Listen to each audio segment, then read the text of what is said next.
إنا نسألك فعل الخيرات وترك المنكرات وحب المساكين، وأن تغفر لنا وترحمنا، وإذا أردت بعبادك فتنة فاقبضنا إليك غير مفتونين يا ذا الجلال والإكرام.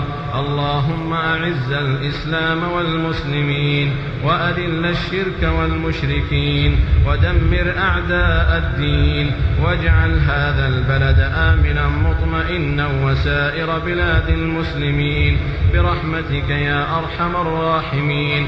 اللهم انصر دينك وكتابك وسنة نبيك وعبادك المؤمنين.